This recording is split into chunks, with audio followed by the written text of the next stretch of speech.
नवीन घडामोडी पाहण्यासाठी आपल्या बारामती झटका या यूट्यूब चॅनलला सबस्क्राईब करा व बेल आयकॉन दाबा, म्हणजे ताज्या घडामोडी आपणापर्यंत पोहोचतील. कैलासवासी सुरेंद्र जनार्दन कोळेकर सर यांचे प्रथम पुण्यस्मरण कचरेवाडी तालुका माळशिरस येथे संपन्न झाले. यावेळी पुण्यस्मरणानिमित्त ज्ञानवैभव वारकरी शिक्षण संस्थेचे मोरोचीचे संस्थापक अध्यक्ष हरिभक्तपरायण अमोल महाराज सूळ यांच्या सुश्राव्य कीर्तनाचे आयोजन करण्यात आले होते.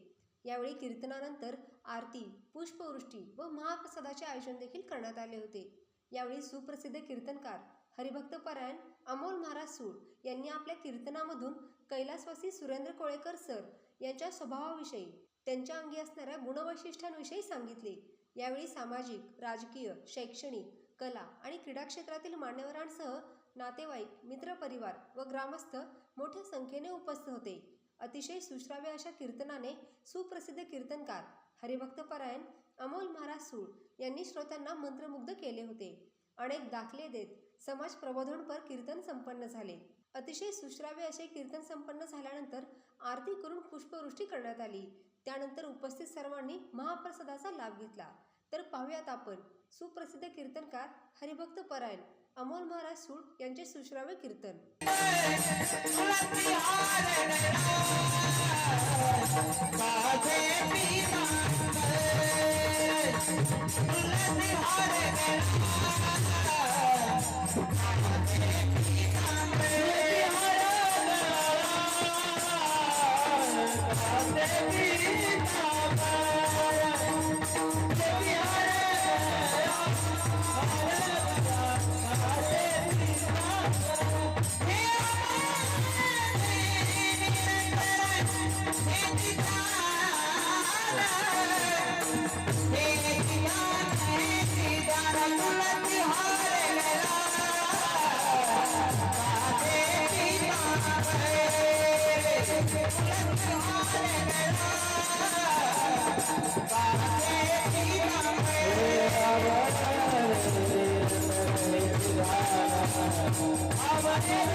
अजून खायला लागते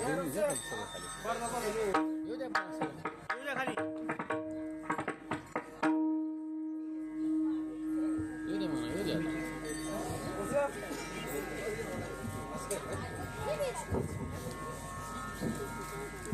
जेवायला चालेल का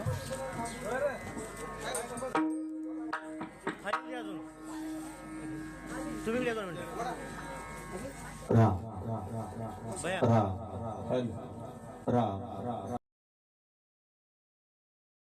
तर ध्यान किया ना एक स्टँडर्ड माईक लाव असेल शक्य तर बघा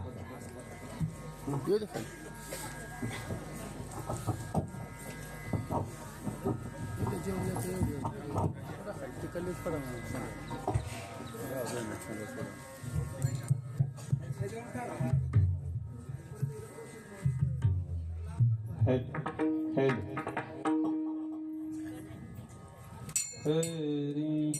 head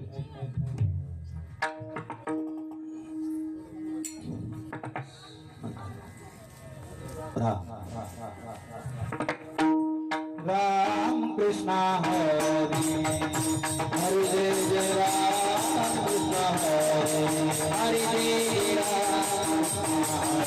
Hari Jai Jai Ram Hari Jai Jai Ram Jai Jai Ram Hari Hari Jai Jai Ram Hari Jai Jai Ram Jai Jai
Alia भोगासी असावे साधन आलिया भोगासी असावे साधन आलिया भोगासी असावे साधन आलिया भोगासी असावे साधन देवावरी भार भावनिया देवावरी भार भावनिया देवावरी भार भावनिया आलिया भोगासी असावे साधन आलिया भोगासी असावे साधन आलिया भोगासी असावे साधन आलिया भोगासी असावे साधन देवावरी भार भावनिया देवावरी भार भावनिया देवावरी भार भावनिया भक्त कृपा सिंधू निवारी सागरे कृपा सिंधू निवारी सागरे कृपा सिंधू निवारी सागरे कृपा सिंधू निवारी सागरे रंगे बापुडे गाय रंग रंगे बापुडे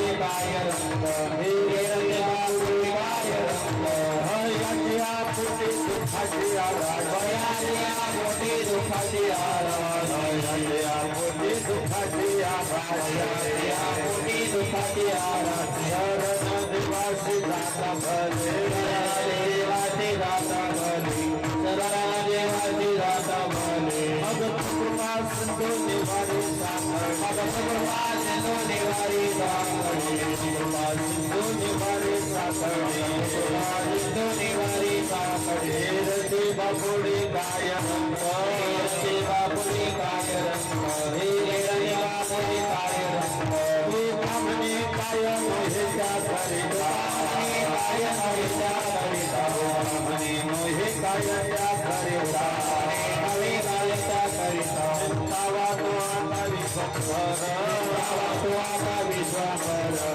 तावा तो आता विश्वकर तू कामने मोहे काय क्या करिता मोहे काय क्या करिता मने मोहे काय क्या करिता मोहे काय क्या करिता तावा तो आता विश्वकर तावा तो आता विश्वकर तावा तो आता विश्वकर भगत कृपा सिंधू निवारी सागर निवारी सागर कृपा सिंधू निवारी सागर निवारी सागर रते बापुरे गाय रंग रते बापुरे गाय रंग रते बापुरे गाय रंग विठोबा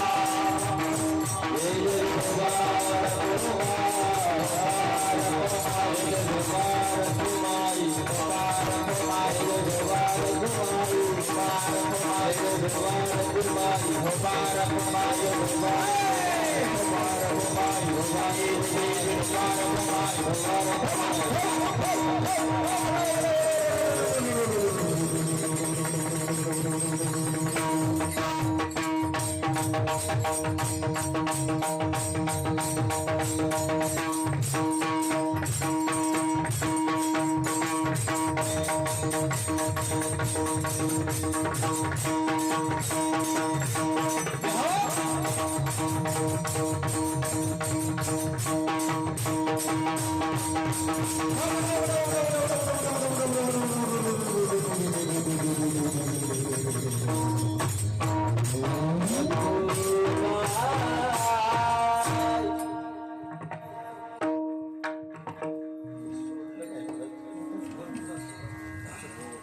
एका फुटाने तरी वर पाहिजे ते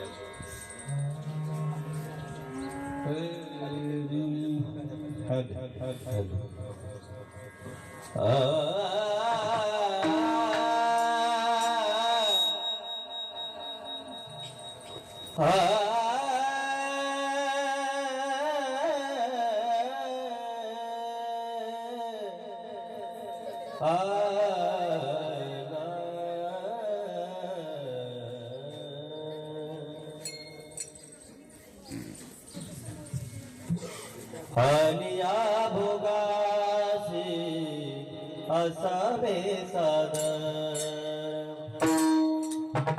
आलिया भोगासी असावे सादर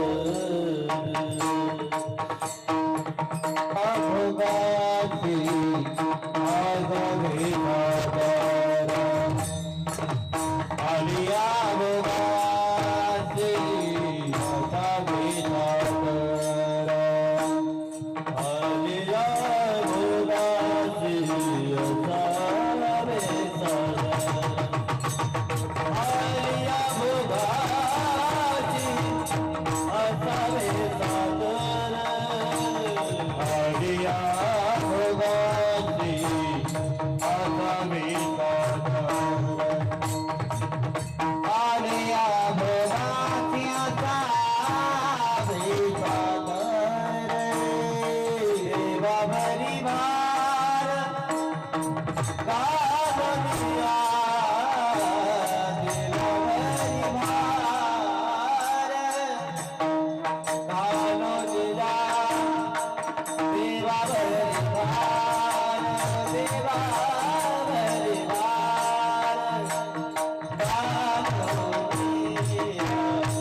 आलिया भोगासी असावे साधारण देवावरी भार घालुनी मग तो कृपा सिंधू निवारी साकडे एरते बापुडे काय रंक भयाची पोटी दुःखाची राशी शरण देवासी जाता भले मग तो कृपा सिंधू निवारी साकडे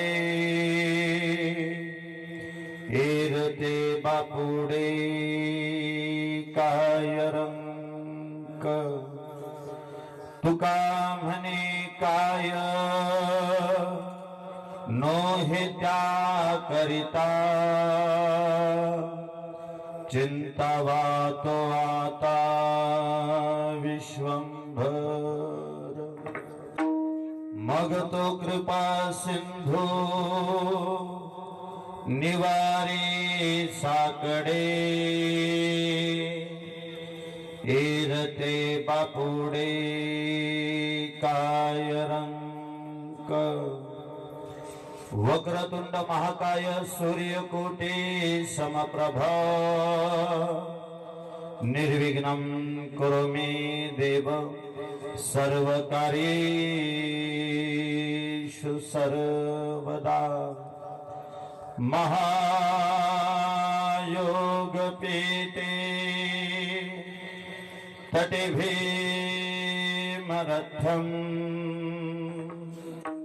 वरं पुंडरीकाय दातुं मुनीन्द्रहि समागत्य तिष्ठन् तमानन्दकन्दम्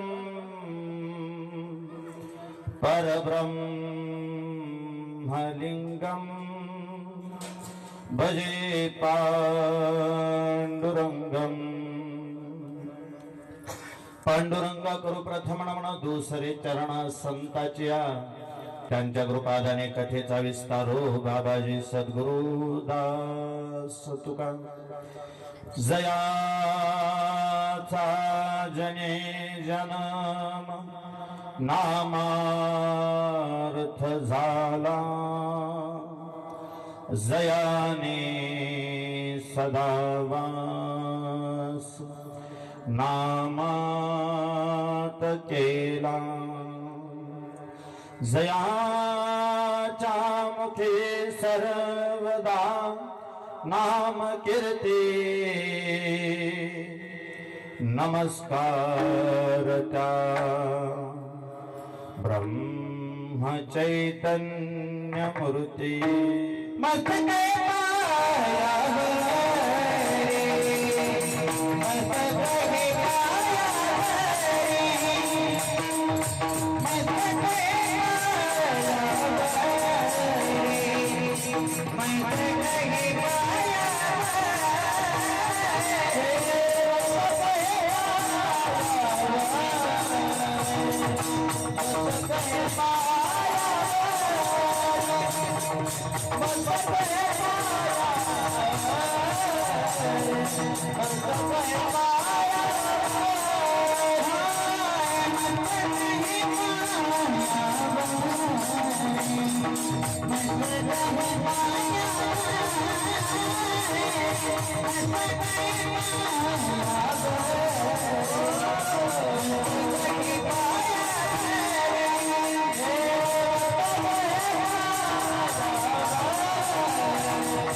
Thank you.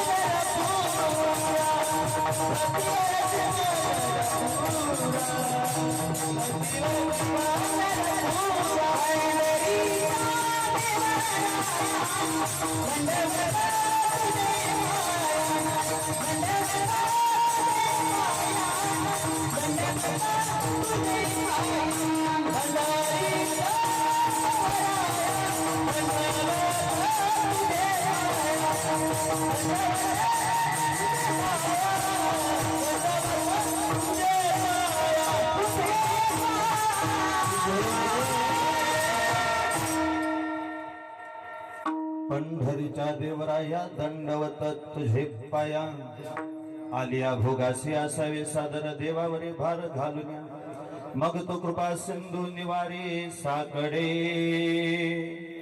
येरते बापुडे काय रंग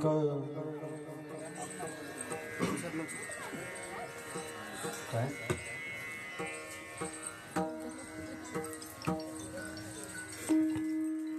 माई थोडं पुढं सरून असं तुम्ही सरा पुढं जेवढं शक्य तेवढं पुढं सरा माता भगिनी जेवढं शक्य तेवढं आत सरा तुमची तुम्ही जागा घ्या अतिक्रमण करू नका पुरुषांना तुम्ही थोडीही जागा ठेवली नाही त्यामुळे ते चप्पल घालून खुर्चीवर बसले नाही तर काही तुम्हाला असं वाटत असेल तेवढ्या जणांना खाली बसता येत नाही म्हणून नाही त्यांना बसता येते पण ह्यांनी जागा ठेवली नाही हो ज्यांना ज्यांना शारीरिक व्याधी आहे त्यांनी खुर्चीवर बसा खाली बसताच येत नाही मला असं अपेक्षा आहे एवढ्या सगळ्यांना भगवंताने आजारी नाही पडायला पाहिजे तुमच्या सगळ्यांचं शरीर प्रचंड सदृढ राहिलं पाहिजे माझं खूप प्रेम आहे तुम्हा सगळ्यांवर तुम्ही सगळे ऐकाल आणि एकतर खाली बसता येत नसेल तर खुर्चीवर बसा आणि खुर्चीचा अतिमोह असेल तर खुर्चीवर बसा खुर्चीवर बसलेल्यांची परत जाताना मुलाखत घेण्यात येईल बाबा तुम्ही खुर्चीवर होता काय तुमच्या अपेक्षा आहेत भविष्यात तुम्हाला काय काही आशा आहेत अपेक्षा आहेत म्हणजे त्या दृष्टीनं आपल्याला इतरांकडे अर्ज करता येतील किंवा आपल्या इच्छा बोलून दाखवता येतील आणि तरीही ज्याला खुर्चीचा मोह सुटत नसेल त्यांनी एक उपकार करा पायातली चप्पल काढा आणि मग बसावी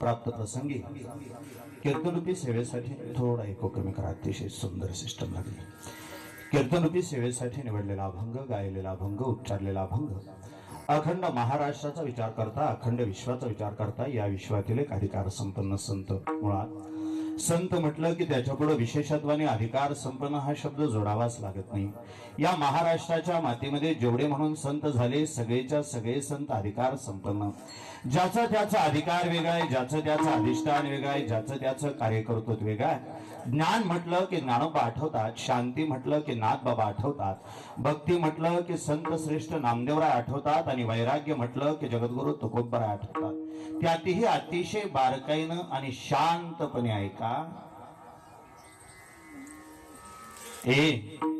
संतांची उंची मोजत असताना अलीकडच्या काळामध्ये मोजून चालत नसते आत्ताचा काळ काय हो आता म्हणे दुनिया साधल्याची सोबती आहे बुडत्याची पैरेकरी आहे आता ज्या ज्ञानोबांना जिवंतपणे आम्ही भाकरी दिली नव्हती त्या ज्ञानोबाशिवाय आमच्या घरात भाकरी भाजली जात नाही किंवा ज्ञानोबा तुकोबांचं नाव घेतल्याशिवाय आमच्या सारख्यांचा संसार चालत नाही मी सहज साधं सोपं बोलू संत असताना तुम्ही आम्ही त्यांना प्रचंड त्रास दिला आणि संत गेल्यानंतर तुम्हा आम्हाला त्यांची खरी किंमत कळाली बहुतेक माणसाचं असंच राहतं असताना माणसाला माणसाची किंमत कळत नाही आणि गेल्यावरती तुम्ही आम्ही कितीही रडलो तरी तो माणूस माघारी मिळत नाही यंदा म्हणे ज्ञानोबांच्या जन्माला 750 वर्ष पूर्ण झाली आणि 750 वर्ष पूर्ण झाली म्हणून सगळी मंदिर समिती एकत्र आली सगळ्या मंदिर समितीने असं ठरवलं म्हणजे आपण ज्ञानोबरायांच्या उपकारातून उतराई हो थोरात पाहुणे होता असं काही जणांच्या उपकारातून उतराईच होता येत नाही आई वडिलांच्या उपकारातून उतराई होता येत नाही एक साधू संतांच्या उपकारातून उतराई होता येत नाही दोन आणि भगवंताच्या उपकारातून उतराई होता येत नाही तीन ह्या तिघांच्या उपकारातून उतराई होण्याचा एकच मार्ग कोणता उतराई होता येत नाही म्हणता हो मी पदार्थ थोडीच सांगतो संत साहित्यातलं प्रमाण आहे काय द्यावे त्याशी पायवे उतराई ठेविता हा पायी जीव थोडा त्यांच्या पायावर जीव जरी ठेवला तरी आई बापाच्या उपकारातून उतराई होता येत नाही साधू संतांच्या उपकारातून उतराई होता येत नाही आणि भगवंताच्या उपकारातून उतराई होता येत नाही बापू काही जणांच्या उपकारातून उतराई होताच येत नाही फक्त एक आहे उपकाराची जाणीव ठेवणं हीच त्या उपकाराची परतफेड असते माझ्यासारख्यावर जर एखाद्याचा उपकार झाला तर मी माझ्या आयुष्याच्या शेवटच्या श्वासापर्यंत त्या व्यक्तीच्या उपकाराची अंतकरणात जाणीव ठेवणं यालाच उपकाराची परतफेड असं म्हणतात. ज्ञानोबांच्या उपकारातून उतराई होण्यासाठी यंदा म्हणे सगळी मंदिर समिती एकत्र आली आणि सगळ्या मंदिर समितीने असं ठरवलं. म्हणले काय करू शकतो आपण, ज्ञानोबांना 750 वर्ष पूर्ण झाली. मग म्हणले सर्वानुमते असं ठरलं, असं करूया म्हणले ज्ञानोबारायांच्या मंदिराला सोन्याचा कळस बसू. सोन्याचा कळस बसवायचा ठरला. किती किलो वजनाचा बसवायचा, तेव्हा सर्वानुमते असं ठरलं ज्ञानोबारायांच्या मंदिराला म्हणे 11 किलो सोन्याचा कळस बसवू. 11 किलो. त्यावेळी सोनं 1,00,000 रुपये तोळा होतं. तुम्ही सगळ्याजणी ताट बसा. तुम्ही माझ्या बहिणी आहात, तुम्ही माझ्या आई आहात. सोन्याचा हिशोब आहे म्हणून तुम्हाला विचारतो, अन्यथा हा प्रश्न मी विचारलाच नसता. एका तोळ्याला 1,00,000 रुपये द्यावे लागत असतील तर 11 किलोसाठी किती रुपये लागतील?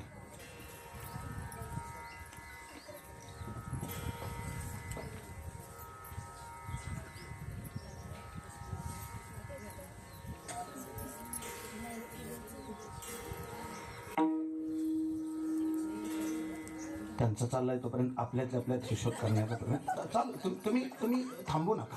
तुम्ही प्रयत्न करा. मी तुम्हाला नावमेद अजिबात करत नाही आणि तुम्ही 100% उत्तर सांगणार आहे. माझा तुमच्यावर प्रचंड विश्वास आहे. मुलगी शिकली, प्रगती झाली. हा चला आपल्यात करू, त्यांना ऐकून जाता. 1 लाखाला 1 तोळा, 10 लाखाला 10 तोळे, एका कोटीला शंकर पाहुणे 1 किलो, बरोबर. आता तर सोपं झालं, अतिशय सोपं झालं. अहो एका कोटीला 1 किलो, 11 किलोला 11 कोटी रुपये. एवढे किती म्हणजे 11 किलोला 11 कोटी रुपये. बापू अख्ख्या मंदिर समितीनं अख्ख्या महाराष्ट्राला आव्हान केलं म्हणे असं करा, 11 कोटी रुपये जमा करायचे आणि तेही अख्ख्या महाराष्ट्रातून जमा करायचे. 11 कोटी. ज्यांना ज्ञानोबारायांबद्दल प्रेम आहे त्यांनी 11 कोटी रुपये मदत करण्यासाठी, एकत्र करण्यासाठी प्रयत्न करा. आणि काय गंमत आहे, 11 कोटी रुपये अख्ख्या महाराष्ट्रातून जमा करायचे होते. पण कदम साहेब मंदिर समितीची भली मोठी अडचण झाली, भली मोठी पंचायत झाली. अख्ख्या महाराष्ट्रातून 11 कोटी रुपये जमा करायचे होते. पंचायत अशी झाली, एकाच माणसाने निनावे 11 कोटी रुपये वर्गणी दिली. 2 शब्द महत्वाचे आहेत. एकाच माणसाने दिली आणि दुसरी निनावे दिली. 11 कोटी देतो पण नाव देवळाला पंखा दिला तर 3 पाट्यावर 3घाची नावं टाकतोय. परवा दिवशी सांगली जिल्ह्यात कीर्तनाला गेलो. कीर्तनाला गेल्यानंतर कीर्तनात फॅन होता, गरम व्हायला लागला. आता ते कुठल्या ऋतूत काय होईल सांगता येत नाही. गरम व्हायला लागलं म्हणून मी त्यांना, चौकदार होते, चौकदारांना विनंती केली, म्हणलं फॅन चालू करा. मी फॅन चालू करा म्हणलं. बापू ते समोरच्या माणसाकडे बघायचं. मी म्हटलं फॅन चालू करायचं नाही म्हणले. ते त्यांना इचरावं लागलं. त्यांना इचरायचं काय दिलं? म्हणले त्यांनी दिला. मी चौकदाराला समजून सांगितलं, त्यांनी जरी दिला असला तरी दानाचा एक नियम आहे, दिलं की त्याच्यावरचा अधिकार समजतो. तुम्ही दान दिलं की परत तुम्ही म्हणायचं नाही ते मी दिलं म्हणून मला त्याचा उपभोग, अजिबात नाही. सार्वजनिक कामासाठी तुम्ही एखादी वस्तू दिली की त्याच्यावरचा अधिकार तुमचा संपून गेला. म्हणजे त्यांनी जरी दिला असला तरी देवळासाठी दिला, हो मंदिरासाठी दिला, चालू करा. नाही म्हणजे तुम्ही फक्त त्यांना इचरा. बरं आता खरं सर तिथं अहो इथं आपल्यातली माणसं आपला ऐकणार, अजून पायात बुटाड तशीच आहेत. मग तुम्हाला एकट्यालाच बुट आहे. चला कुठं कोण ऐकतं कुणाचं, पण आपलं म्हणलं सहज विचारावं म्हणून सहज मी त्यांना म्हणलं चालू करू गो फॅन. नाही नको. काय अडचण आहे म्हणजे भाऊ? अडचण काय नाही हो, एकच अडचण आहे. काय? फिरलं की त्याच्यावर नावं दिसत नाही. तो फिरायला लागलं ना, फिरायला त्याच्यावर नावं दिसत नाही. तो एवढीच अडचण आहे. नावासाठी जगणारी तुम्ही आणि सप्त्याला 11 रुपये दिले तर 11 वेळा पुकारायला लावतो. बरं 11 रुपयात 6 माणसं जेवून गेलेले असतील ते हिशोब अजून बाजूला. तरी आम्ही म्हणतो आमचं तेवढं नाव ऐकू आलं नाही. हो अहो मगाशी पुकारलं तुमचं. नाही तुम्ही पुकारलं असेल की आमच्या घरची अशी म्हणते ते आपलं काय नाव ऐकू. अहो किती नावासाठी आपापलेली माणसं आम्ही. किती ना 11 कोटी रुपये दिले पण नाव न घेण्याच्या बदल्यात दिले. त्याने 11 कोटी रुपये दिले. त्यामुळं मंदिर समितीला निर्णय बदलावा लागला. यावर्षी ज्ञानोबाच्या मंदिराला 11 किलो सोन्याचा कळस बसणार होता, पण समितीला निर्णय बदलावा लागला आणि 15 ऑगस्ट दिवशी माझ्या ज्ञानोबाच्या मंदिराला तब्बल 25 किलो सोन्याचा कळस बसला. पण मला आजही प्रामाणिकपणे सांगावंसं वाटतं, आजही आळंदीत गेल्यानंतर आम्हाला ज्ञानोबांची उंची मोजण्यासाठी मंदिरावरचा सोन्याचा कळस बघावा लागत नाही. माझ्या माऊलींच्या अंगणात असणारं पवित्र सुवर्ण पिंपळाचं झाडच माझ्या ज्ञानोबांची उंची सांगतं. जयाची द्वारी सोन्याचा पिंपळ अंगी आईसे बळ रेडा बोले. ज्ञान ज्ञानोबांच्या पदरात आलं, शांती नाथांच्या घरी जन्माला आली, भक्ती नामदेवरायांच्या हृदयात फुलली आणि वैराग्य हुबेहूब तुकोबारायांसारखं दिसायला लागलं. वैराग्याचा मूर्तिमंत पुतळा असणारे जगद्गुरु तुकोबा आजच्या अभंगामध्ये अतिशय सहज साधं सोपं बोलले. काही माणसांच्या आयुष्यात भगवंत सुख देतो, तर काही माणसांच्या आयुष्यात दुःख देतो. हा आयुष्याचा पाडाचा आहे. प्रत्येक क्षण जर सुखाचा आला असता तर बहुतेक जगण्याला सुद्धा गंमत राहिली नसती. रोजच गोड पदार्थ खाल्ल्यानं सुद्धा बहुतेक माणसाची जीभ बेचव होऊ शकते. तसं रोजच जर सुखाचे क्षण आले असते तर जगण्यालाही गंमत राहिली नसती. जगणं प्रचंड गुळगुळीत झालं असतं. त्यामुळं कदाचित विटेवरच्या मालकाने अशी सोय केली आहे, 1 धागा सुखाचा 100 धागे दुःखाचे, तरी झरदारी वस्त्र मानवा तुझ्या आयुष्याचे. सुख पाहता जवा पाडे दुःख पर्वता एवढे. आयुष्यामध्ये येणारे सुखाचे क्षण काही अल्प असतात, दुःखाचे क्षण मात्र डोंगरासारखे समोर येऊन उभा राहतात. सुखाचे क्षण कधी गेले कळत नाही आणि दुःखाचे क्षण मात्र वर्षानुवर्षे अंतःकरणात तसेच जिवंत राहतात. जेव्हा दुःखाचे क्षण आयुष्यामध्ये येतील तेव्हा त्यांचं सांत्वन करण्यासाठी, दुःखाचे क्षण आले की आयुष्यावरचं प्रेम कमी होतं, दुःखाचे क्षण आले की आयुष्य जगायला नको वाटतं, दुःखाचे क्षण आले की वाटतं आपल्याच वाट्याला असं का म्हणून.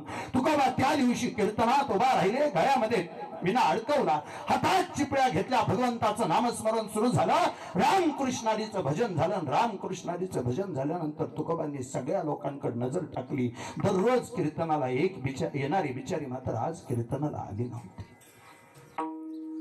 तुकोबांनी चौकशी केली आणि माझ्या बहिणीसारखी असणारी ती बिचारी आज कीर्तनाला आली नाही हो. कोणीतरी सांगितलं म्हणे, बुवा तिच्या घरी दुःखद घटना घडली. काय? तिचे पती वारले. 1 दिवस 2 दिवस 4 दिवस 8 दिवस बिचारी कीर्तनाला आली नाही. आणि मग एक दिवशी कीर्तनाला आली आणि शांतपणे एका कोपऱ्यात बसली. जगद्गुरु तुकोबांची नजर त्या बहिणीवरती, त्या बिचारीवर गेली. चेहरा पाडून शांत बसलेली ती बहीण बघितली आणि तुकोबांसारखं संवेदनशील हृदय कळवळलं. कीर्तन संपलं, सगळी माणसं जायला निघाली. जाताना बुवांच्या पायाला स्पर्श करायची आणि सगळ्यांनी स्पर्श करता करता ती बिचारी उठली, तुकोबांच्या पायाला कडाडून मिठी मारली. बुवा, कळत नाही कधी कधी कोणत्या मार्गाने जावं, कसं जगावं. अहो, वाईट मार्गाने जाणाऱ्यांचे सुद्धा दिवस सुखाचे येतात. मी मात्र या गरिबीवरती मात करत माझ्या नवऱ्याबरोबर प्रपंच केला, खांद्याला खांदा लावून प्रपंच केला. कधी कोणत्या गोष्टीची अपेक्षा केली नाही, कधी कोणत्या गोष्टीचा मोह धरला नाही. पण का कुणास ठाऊक तुमच्या त्या पंढरीच्या काळ्या देवानं माझ्या आयुष्यामध्ये हे दुःख आणलं. या दुःखातून बाहेर कसं पडावं कळत नाही बुवा. तुमच्या कीर्तनात येऊन बसलो की बरं वाटतं, तुमच्या कीर्तनात येऊन बसलो की तेवढ्या पुरतं मन लागतं. पण घरी गेलं, एकांतात बसलं की क्षणाला आठवण येते. आयुष्यभर जगलेला प्रत्येक क्षण आठवतो. एक एक एक एक पाऊल टाकत आयुष्याची गाठलेली उंची आठवते. सांगा बुवा, अशा वेळी आमच्या सारख्यांनी नेमकं काय?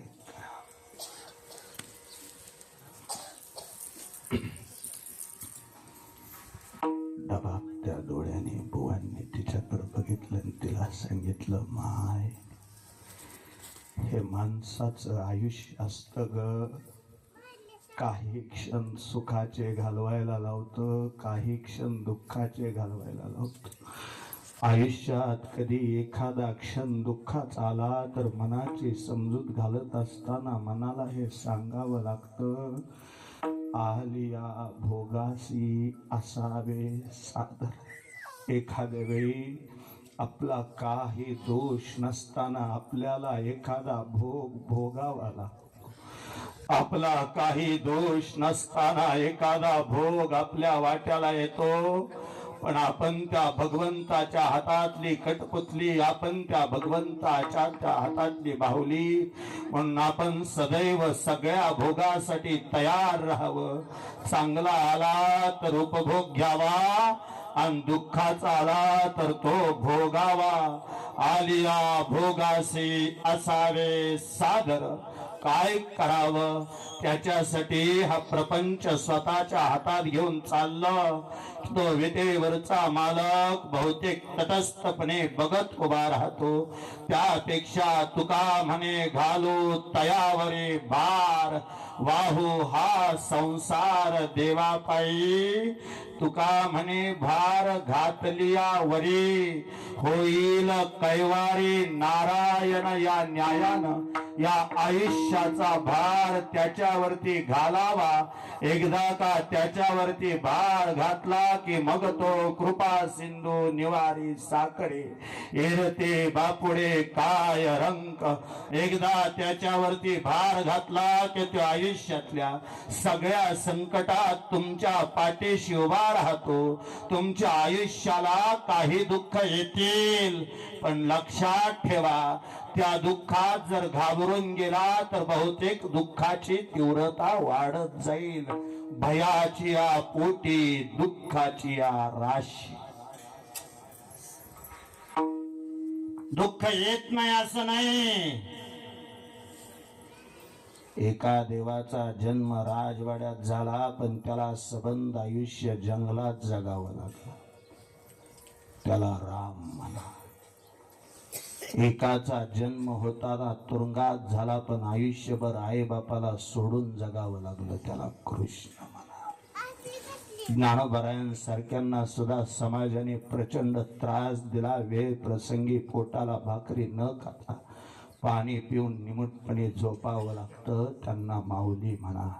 आणि समाजाचं कल्याण करून सुद्धा समाजाने तोंडाला काळं फासलं, गाढवावर बसून धिंड काढली. त्यांना तुकोबा म्हणा. त्रास होत असतो, पण लक्षात ठेवा, खचलं, घाबरलं, भिलं की दुःखाची तीव्रता वाढते. भयाची या पोटी दुःखाची या राशी. अशा वेळी कर्तृत्व स्वतःकडे घ्यायचंच नाही, ते त्याच्याकडे देऊन टाकायचं. आणि जगात कोणतंही दुःख आलं तरी त्याला शरण जायचं. बुवा आलिया संसारा, उठा वेग करा, शरण जा उदारा पांडुरंगा. म्हणून शरण देवाशी जाता भले. तुकोबा त्याला शरण गेल्यावर तो आमचं संकट निवारेल काय? त्याला शरण गेल्यावर तो आम्हाला या दुःखातून बाहेर काढेल काय? तुकोबा सांगतात, झाडावरती झोपलेल्या पाखराला जो पडून देत नाही, वारकरी आयुष्य जगणाऱ्या लेकराला तो कसा पडून देईल? तुका म्हणे काय नव्हे त्या करिता. अरे त्याने जर ठरवलं तर तो काय करू शकत नाही. फक्त सांगा, चिंतावा तो आता विश्वंभर. फक्त त्या विश्वंभराचं चिंतन करा. चिंतन करा म्हणजे नेमकं काय करा? हातात माळ घेऊन ती माळ जपत बसू का? नका नका नका.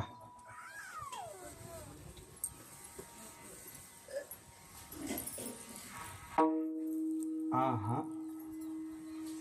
असं थोडं धाडसाचं बोलणं होईल. मोजून परमार्थ करूच नका. नाही मोजून, मोजून केला जातो त्याला प्रपंच म्हणतात.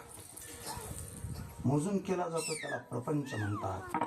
आम्हा आनंदासाठी केला जातो त्याला परमार्थ म्हणतात. एक दूधवाला एका महाराजांना दररोज, त्याचं रथिबाचं दूध होतं, दररोज दूध द्यायला यायचा आणि दररोज दूध द्यायला यायचा. त्याच्यामुळे तो पण महाराजांना दूध देताना तो तंत बरोबर मोजून द्यायचा. आणि बहुतेक महाराजांना माणसं मोजूनच देते, कमी नाही जास्त.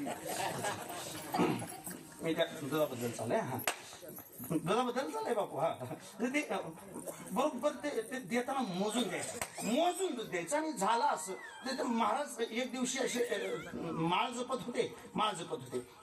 असताना त्यांचं लक्ष त्या दूधवाल्याकडे गेलो. काय गंमत कदम साहेब, तो दूधवाला दारात आला. दूधवाला दारात आल्याबरोबर त्याने तंतोतंत महाराजांना मोजून दूध दिलं. एक थेंब जास्त दिला नाही आणि एकही थेंब बिचाऱ्याने कमी दिला. म्हणजे व्यवहाराच्या दृष्टीने तो अजिबात चुकीचा नव्हता. एक थेंब सुद्धा जानकर साहेब त्यांनी जास्त दिला पण एकही थेंब कमी दिला नव्हता. आता त्याने बरोबर मोजून जर दिला असेल तर त्याला तुम्ही दोषिक असं म्हणू शकता. त्याने बरोबर जेवढं तुमच्या मापात होतं तेवढं दूध त्याने दिलं. आणि तेवढं दूध दिल्यानंतर तिथे गरीबाचं लेकरू खेळत होतं आणि गरीबाच्या लेकराने त्या दूधवाल्याकडे बघितलं, म्हणले मामा मला दूध द्याव. अजून सांगितलं जा घरात गडवा घेऊन या. आपल्या भाषेत गडू म्हणतो आपण त्याला. ते लेकरू घरात पळत गेल्यानंतर त्याने गडू आणल्यानंतर त्या दूधवाल्याने काय मोजले का काय एक गडू भर दूध दिलं. ते लेकरू घेऊन निघालं. त्या दूधवाल्याने विचारलं कुठं, म्हणला घरी. कशाला, घरच्याला. आणि मग हिथं पी, घरी न्यायला अजून देतो. त्या लेकराने एक गडवा दूध केलं, त्या दूधवाल्याने अजून दिलं. आता हे मात्र कुणी बघितलं, महाराजांनी बघितलं. आणि आमच्या जातीची एक अडचण आहे, आम्हाला नाही मिळालं तरी चालतं पण दुसऱ्याला मिळालं मग आमच्या प्रचंड पोटात असं राहते. ते बघितलं आणि मग माझ्या मनाला, माझ्या नाही त्या महाराजांच्या मनाला प्रश्न पडला. मी दररोज ह्या गवळ्याकडून दूध घेतो, मी दररोज ह्या दूधवाल्याकडून दूध घेतो, कधी त्याने मला थेंब सुद्धा जास्त दिला नाही. आणि ह्या लेकराला मात्र बघत 2 गडवे दूध फुकट देऊन टाकलं. मग त्याने माळ खालीच ठेवली. बहुतेक असं होऊ शकतं. मग त्याने माळ खालीच ठेवली आणि चिडून त्या दूधवाल्याला विचारलं, म्हणे एवढी वर्ष झालं मला दूध देतो पण आजपर्यंत कधी एक थेंब जास्त दिला नाही आणि त्या लेकराला मात्र 2 गडवे दूध फुकट दिलं, असं का? त्या दूधवाल्यानं दिलेलं उत्तर आहे. दूधवाला म्हणे महाराज एकतर अडचण अशी आहे, त्याने हाकच मारताना मला मामा म्हणून हाक मारली. तिथं आमचा व्यवहार संपला आणि आमच्या दोघांमध्ये प्रेम तयार झाला. जिथं व्यवहार आहे तिथं प्रेम नाही आणि जिथं प्रेम आहे तिथं व्यवहार नाही. तिथंच आमचा व्यवहार संपला. मी त्याला फुकट दिलं आणि आजपर्यंत तुम्हाला फुकट दिलं नाही. याचं कारण असं आहे बुवा, काय अपेक्षा करता हो फुकाटाची? देवाचं नाव सुद्धा मोजून घेणारी माणसं तुम्ही.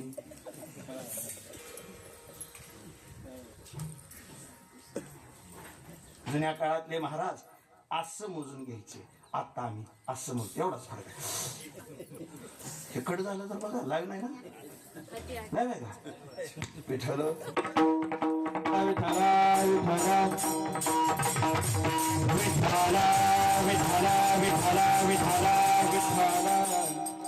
ऐका, भगवंताचं नामस्मरण करावं, भगवंताचं भजन करावं, भगवंताचं चिंतन करावं. म्हणजे नेमकं काय? प्रत्येक वेळी हातात माळ घ्यावी त्याच माझं सहज साधं सोपं मत आहे. चांगलं करायला निघाला आणि कोणीच बघत नसलं तरी लक्षात ठेवायचं माझा देव. चिंतन म्हणजे नेमकं काय? तुम्ही एखादी गोष्ट चांगलं करायला निघाला, बहुतेक मी सांगतो, बहुतेक काही कर्म अशीही करत जा ज्याचा साक्षीदार आपण आणि भगवंत एवढे दोघंच असावेत. त्याची लई जाहिरातच करत जाऊ नका. कधी कधी काही सत्कर्म अशी बी करत जा त्याचा भगवंत फक्त भगवंत एकटाच साक्षीदार असावा. माझं स्वतःचं स्पष्ट आणि साधं मत आहे. चांगलं करायला निघाला तर विश्वास ठेवा, कुणीच बघितलं नसलं तरी देव बघतोय. आणि वाईट करायला निघाला तर लाज वाटू द्या, कुणीच बघत नसलं तरी देव बघतोय. चिंतन म्हणजे दुसरं काही नाही. तो चांगल्याचा साक्षीदार आहे आणि वाईटाचा तो थेट पुरावा आहे. म्हणून चांगलं वाईट करत असताना त्या विटेवरच्या मालकाची सदैव जाणीव ठेवा. तुकोबांचं स्वच्छ मत आहे. तुका म्हणे काय नोहे त्या करिता चिंतावा तू आता विश्वंभर. चांगल्या वाईट गोष्टीचा साक्षीदार त्याला ठेवा. त्याने आजपर्यंत बऱ्याच जणांच्या आयुष्यातलं साकडं दूर केलं. मग तो कृपा सिंधू निवारी साकडे येरते बापुरे काय रंग. म्हणून चांगलं घडो वाईट घडो, अंतकरणाला एका गोष्टीची समज नक्की द्या, अंतकरणाला एक गोष्ट नक्की पटवून द्या, अंतकरणाला एक गोष्ट नक्की सांगा. आली या भोगासी असावे सादर. त्या भगवंताच्या चरणावर शरण जा आणि जे भोग तुमच्या भोगाला आले ते भोगण्यासाठी सादर राहा.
भोगतो न घडे संचिता वाचुनी ऐका जाहीर ऐका शेवटी जो भोग तुमच्या नशिबाला आला तो तुम्हाला भोगावा लागेल त्याच्यासाठी तुम्ही सादर राहा हे सांगणारा 4 चरणाचा अतिशय गोड अतिशय समर्पक आजच्या सेवेला साजेसा असणारा अभंग काहीसा या अर्थाचा अभंग सेवेला घेण्यापाठीमागचा परिहार सेवेचं कारण या परिवाराचं अस्तित्व या परिवाराचं मांगल्य या परिवाराचं पावित्र्य या परिवाराचा सन्मान या परिवाराचं स्वाभिमान या परिवाराचा अभिमान या परिवाराचा आधारवड या परिवाराचे वडील या परिवाराचा बाप कोणता शब्द जोडता कैलासवाशी म्हणा वैकुंठवाशी म्हणा अथवा स्वर्गवाशी म्हणा माझ्या पाठीमागे जो बोर्ड लावलाय त्याच्यावरून सहज अंदाजे आदरणीय सुरेंद्र जनार्दन कोळेकर सर म्हणायचे सगळे 2 भाऊ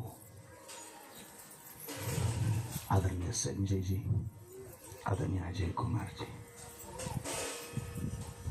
एक मुलगा प्रफुल्ल नाव आहे पत्नीचं नाव सुरेखा आहे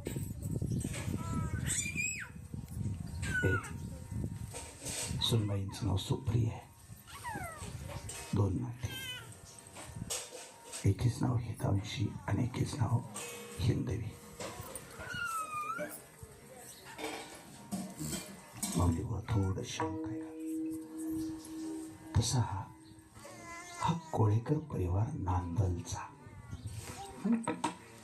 तुम्ही आम्ही बऱ्याचदा त्या परिसरात कीर्तनाला जातो फलटण तालुक्याच्या पश्चिम भागाचा जर विचार केला तर का म्हणून पश्चिम भागाचा अख्ख्या फलटण तालुक्याचा जर विचार केला तर अख्ख्या फलटण तालुक्यात सगळ्यात सांप्रदायिक गाव कोणतं असेल तर नांदलं एवढा मोठा संप्रदाय त्या तालुक्यात कुठल्या गावात नाही 5-6 कीर्तनकार त्याच गावात आहेत निष्ठावंत वारकरी त्याच गावात आहेत आता थोडी आठवण करून देतो बापू थोडी आठवण करून देतो यंदा आपण आपल्या संस्थेवर जो वारकरी भूषण सन्मान केला होता तो सुद्धा नांदललाच दिलता गुरुवर्य गुरुनाम गुरु विश्वासप्पा कोळेकर त्यांना दिला होता म्हणजे प्रचंड वारकरी संप्रदायाला समर्पित असणारं गाव एकादशीची कीर्तन असतात त्यांच्या गावात नाथाचं मंदिर मोठं मंदिर आहे तिथं अमावस्येच्या निमित्ताने कीर्तन असतात असं संप्रदायाला वाहून घेतलेलं गाव तिथलं सरांचा संबंध परिवार तिथलाच पण इथं थोरात परिवारामध्ये त्यांचे मामा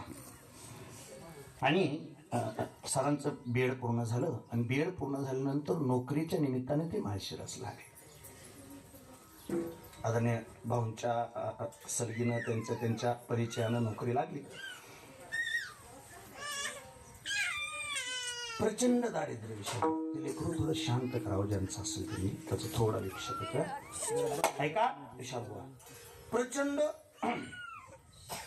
प्रचंड हालाकीचे दिवस आणि दीपक बुवा होता असं कधी कधी माणूस त्या हलाखीच्या दिवसावर मात करण्याचा प्रयत्न करतो, काही पावलं चालतो आणि तेवढ्यात असा एखादा आघात होऊन जातो की जगण्यातली उमेद संपून जाते. सरांच्या ऐन तारुण्यामध्ये सरांच्या आयुष्यातून त्यांचे वडील गेले. स्वतःचा विचार करता आला असता तर बहुतेक आहे याच्यापेक्षा जास्त पैसा पाणी दौलत कमवता आले असते. पण ज्यावेळी बाप गेला त्यावेळी थोरल्या भावाची जबाबदारी वाढते आणि घरातून बाप गेला की थोरल्याला सगळ्या घराचा बाप म्हणूनच जगावं लागतं. आणि सरांनी ती जबाबदारी तंतोतंत पार पाडली. दोन्ही बंधूंच्या प्रपंचाला तथा दोन्ही बंधूंच्या आयुष्याला आधार दिला. पण एक नीट ऐका तुम्ही दोघंच, दुसऱ्याच चांगलं करणाराचे देव प्रचंड हाल करतो. प्रत्येका सांगतो, दुसऱ्याच चांगलं करणाराचे देव प्रचंड हाल करतो, पण त्याची कधी हार होऊन देत नाही. त्याच्या घरचा तो नियम आहे. तर तुम्ही कुणाचे चरित्र वाचा, माझ्या उपरोक्ष तुम्ही चरित्र वाचा, कुणाचे बी चरित्राचं पुस्तक हातात घ्या. छत्रपती शिवाजी राजांपासून ते राजमाता अहिल्यादेवी होळकरांपर्यंत आणि ज्ञानोबारायांपासून ते निळोबारायांपर्यंत कुठल्याही संतांचं, महापुरुषांचं, वारकरी संप्रदायामध्ये आयुष्य वेचलेल्या लोकांचं, प्रत्येकाचं तुम्ही निष्ठावंतांची चरित्र वाचा, तुम्हाला हेच सापडेल. भगवंताने त्यांचे हार भरपूर केले पण त्यांची हार होऊ दिली नाही. सरांनी सगळ्यांसाठी जगण्याचा निर्धार घेतला आणि एक दिवशी ह्या सगळ्या गोष्टीचं फळ म्हणून सुखाचे दिवस आले. सुखाचे दिवस आले, आनंदाचे दिवस आले. मुलानं स्वतःचं कर्तृत्व सिद्ध केलं. मुलावरती प्रचंड प्रेम, मुलावरती प्रेम, मुलाबाळांवरती प्रेम, सुनबाईंवरती तेवढंच प्रेम, त्याच्यापेक्षा नातवंडावर तेवढंच प्रेम. आणि ह्या पिढीची सगळ्यात मोठी अडचण काय? ह्या सबंध पिढीची सगळ्यात मोठी अडचण आहे आमच्या वडिलांची जी पिढी, बापू तुमच्या सगळ्यांची जी पिढी आहे, तुमच्या पिढीची एकच अडचण आहे. का कोणाशी? पण तुमचं लेकरा बाळांपेक्षा नातवंडांवर प्रेम जास्त आहे. सरांचं नातींवरती प्रचंड प्रेम. नातवंड गावाकडे आली की त्यांना खेळवणं, त्यांच्या सोबत राहणं, त्यांच्या बरोबर वेळ घालवणं. बरं, हीच म्हातारपणाची श्रीमंती आहे का? म्हातारपणाच्या काय अपेक्षा राहतात? एकदा माणूस सेवेतून निवृत्त झाला की वाटतं आपली नातवंड आपल्या सोबत असावीत. बरं, त्या 2 पोरी सुद्धा आजीला म्हणायच्या, आजी तू आजारी पडायला पाहिजे होती, पण आजोबा चांगले राहायला पाहिजे. आम्ही आलो, आम्हाला खाऊ देतात, आमच्या बरोबर खेळतात. सगळ्या गोष्टी तंतोतंत चालल्या होत्या. गावाकडे असायचे पण प्रफुल्लचं थेट सांगणं असायचं, ऐका काही करा पण थोडी स्वतःची काळजी घ्या. आणि हो, काम करत जाऊ नका. तुम्ही कोणतं काम करावं अशी काही गरज राहिली नाही. अंगणात असणारी सगळी झाडं फळं देण्यासाठी जपायची नसतात. काही झाडं नुसत्या सावलीसाठी जपायची असतात. तुम्ही आमच्या आयुष्यात सावली देणारं झाड म्हणून सदैव माझ्या घरात बसलेला असू द्या. जेव्हा कधी शहरातला उन्हाळा होईल, जेव्हा कधी शहराची तीव्रता वाढेल, जेव्हा कधी त्या शहरामध्ये माझ्या अंतकरणाला त्रास होईल, तेव्हा विसावा घेण्यासाठी मी गावाकडे येऊन बसेल. दुनियेनं किती त्रास दिला तरी तुम्ही डोक्यावर हात ठेवला की हाईच वाटतं. दुनियेच्या बाजारात किती त्रास झाला, तुम्ही पाठीवरून हात फिरवला की अंतकरणाला शांत वाटतं. लेकरं बाळ दारात येऊन उभा राहिली आणि समोर बाप दिसला की अंतकरण पाझरून जायचं. म्हणून सांगितलं होतं काही करा पण स्वतःची काळजी घ्या. बरं, ह्या पिढीची अडचणच अशी आहे. आम्ही सांगतोय रोज आमच्या घरच्यांना, आम्ही सांगतोय आमच्या वडिलांना, नका तुम्ही जास्त दत्त करत जाऊ. आयुष्यभर माझ्या बापाने ऊस पडला. आता वाटतं ना आपल्या जीवाला त्यांनी आता निवांत राहू, पण नाहीच बसत ती माणसं. प्रफुल्लने सांगितलं, नका तुम्ही आता काही म्हणजे धडपड करत जाऊ नका.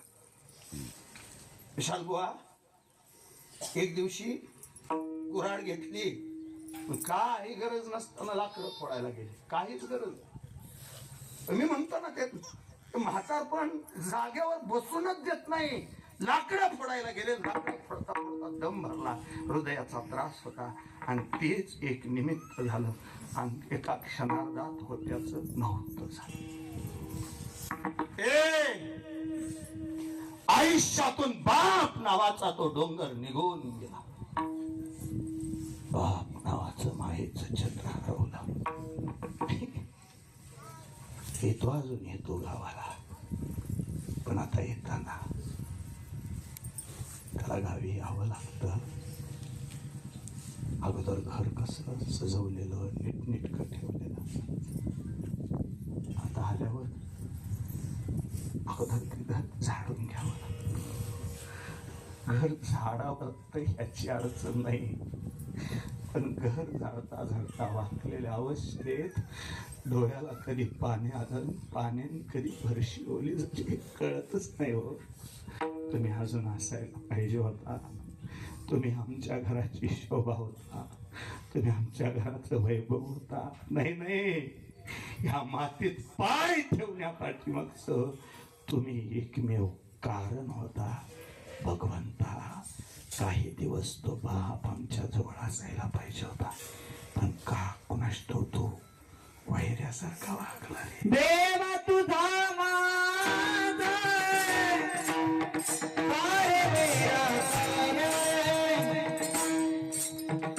देवा तुझा माझा काय मेरा काय, देवा तुझा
देवा तुझा माझा काय वेळा काय, दुःखाचे डोंगर दाखवेशी, बळे बांधण्या देशी का हाती, ऐसे काय चित्ती आले तुझ्या, आम्ही देवा तुझी केली होती आशा. देवा, आम्हाला तुझी आशा होती, आम्हाला तुझा आधार होता, पण का कोणास ठाऊक बरे ऋषिकेशा कळू आले. देवा, का कोणास ठाऊक पण वैऱ्यासारखाच वागला तो. थोडं ताट बस. आपण का म्हणून रडतोय ना, एवढ्या काचं उत्तर झालं की आजचं कीर्तन. का देवाला का असं करावं लागतंय?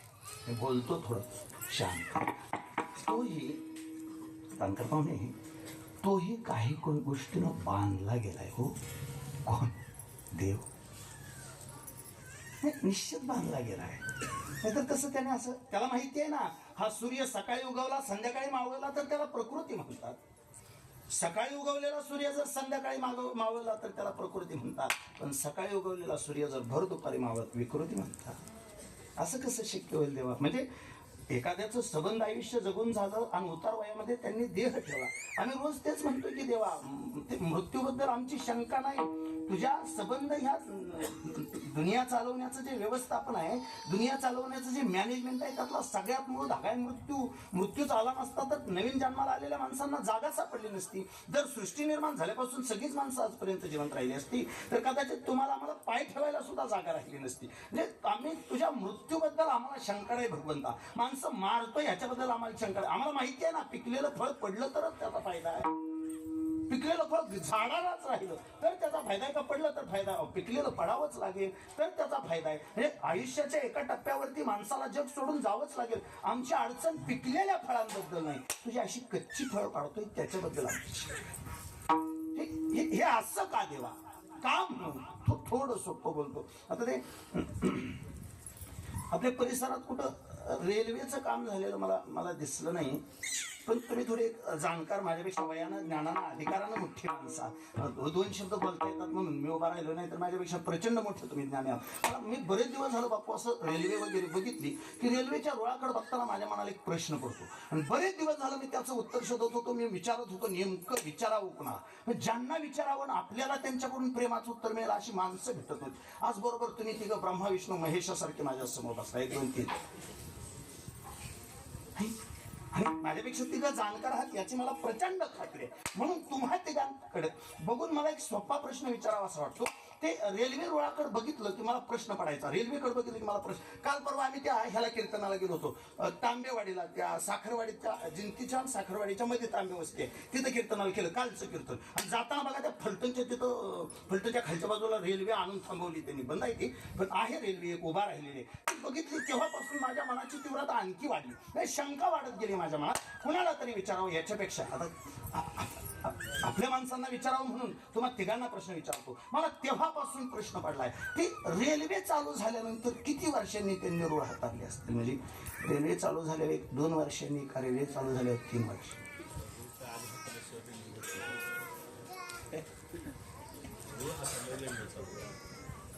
आधी रूळ हाताळलं नाही नाही असं नाही, चुकतंय काहीतरी.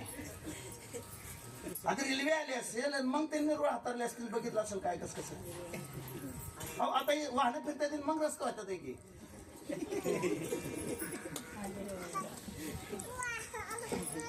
म्हणून मी दुसऱ्या कोणाला विचारत नव्हतं, मला आपली माणसं पाहिजे होती. ऐका, तंतोतंत तुमचं रास्त आहे आणि जे तुमचं रास्त आहे तेच मला तुम्हाला पटवून द्यायचे. अगोदर रूळ टाकले जातात,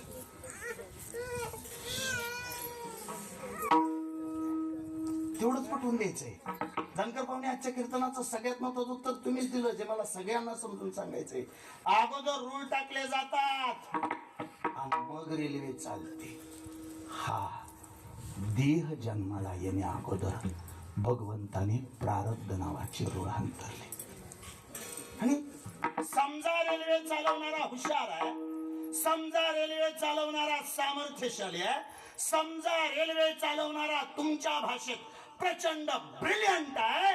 जर रेल्वे चालवणारा हुशार असेल तर तो रेल्वे रुळापासून 2 किलोमीटर अंतरावरून रेल्वे बाजूने चालवू शकतो का रेल्वे रुळापासून 3 किलोमीटर अंतरावर रेल्वे बाजूला चालवू शकतो? तो हुशार आहे बापू.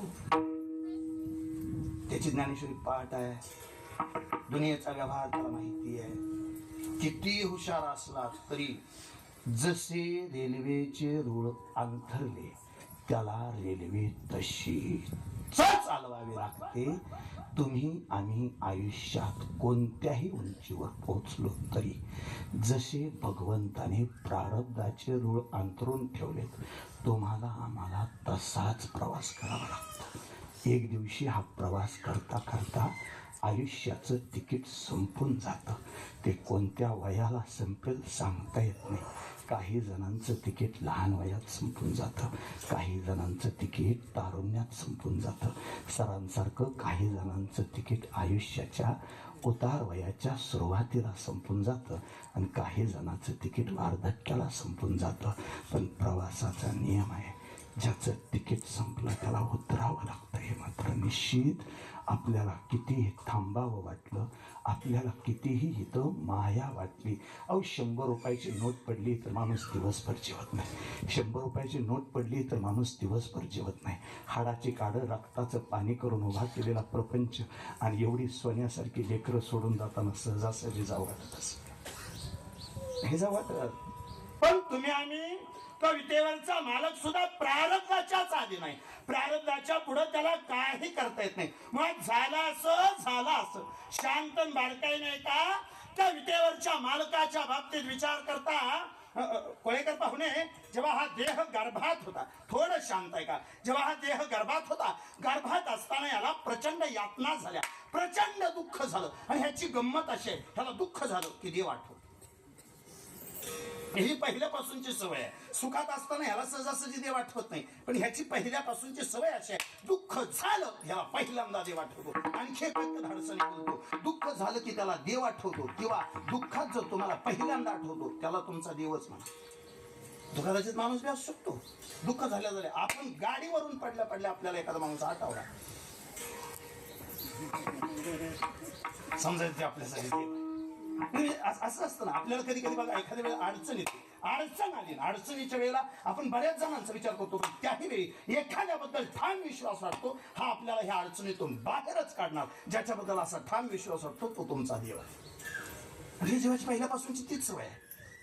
दुःख झालं की ह्याला देव आठवतो, ह्याला देवाची आठवण आली.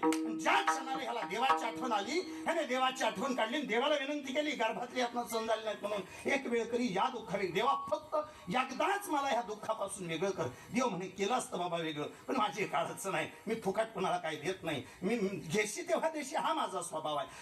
मी तुला या दुःखापासून वेगळं करीन, तू माझ्यासाठी काय करशील. तेव्हा ह्याने वचन दिलं होतं, आठवीन पाय हा माझा नवस. देवा मी तुझे पाय आठवीन. देवाला वाटलं हे खरं बोलतो,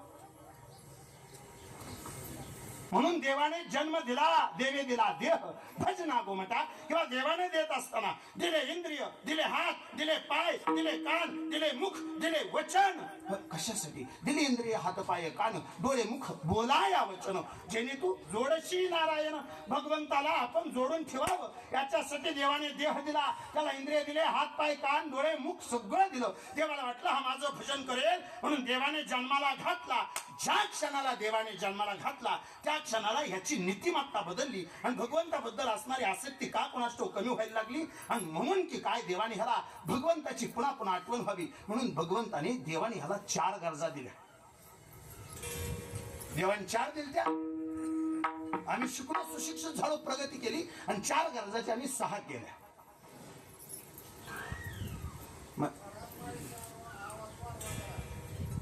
मग 4 सांगू का 6 सांगू. देवान दिलेल्या 4 आहेत. आपल्या प्रगतीनं आपण 2 वाढवल्यात, 6 झाल्यात. गोपीला विचारतो, गोपी 4 सांगू का 6 सांगू. 4 सांगतो आणि जमलं तर हाय ह्याच पाकिटात 6 सांगतो. त्याचं काय वाढवून नाही, काय नाही. ऐक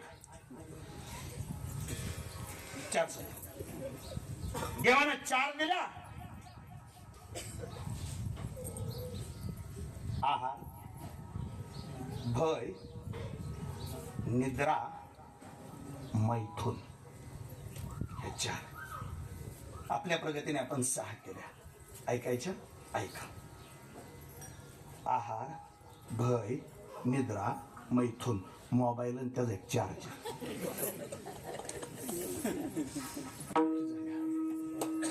किती झाल्या? 6 झाल्या. आणि ह्या 2 एवढ्या भयंकर आहेत शेवटच्या. ह्या 4 नसल्या तरी चालते. ते पोटाला अन्न नसलं तरी चालते, घरात आटा नसला तरी चालते, पण मोबाईलचा डाटा संपला करमत नाही हो माणसाला.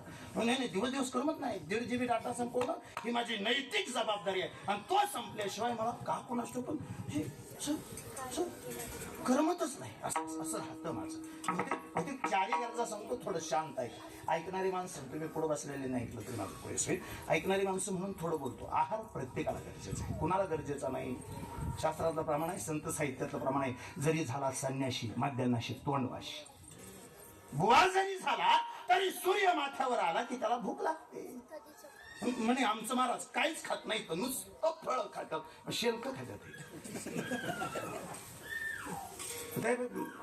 भाकरीच नुसतं खाण्यापेक्षा आहार प्रत्येकाला गरजेचा आहे. निद्रा झोप प्रत्येकाला गरजेचे आहे. थोडं ताट बसून आहे का, अलीकडच्या काळात श्रीमंती झोपेवर मोजली जाते. काय म्हणला बाबा परत सांगा. नको वाढवू, मी जरा बाहेरनं बोलवत होतो त्याच्यामुळे नको. आहे असं चांगला आवाज येतोय. ऐका, अलीकडच्या काळात श्रीमंती झोपेवर मोजली जाते. संपला तो का गाडी तो श्रीमंत, माडी तो श्रीमंत, शेतीवाडी तो श्रीमंत. सध्याच्या काळात पाठ टेकल्या ज्याचा डोळा लागला तो श्रीमंत. हो, आणि एक पाठ टेकल्या डोळा लागायला दिवसभर नीतिमत्तेने जगावं लागतं.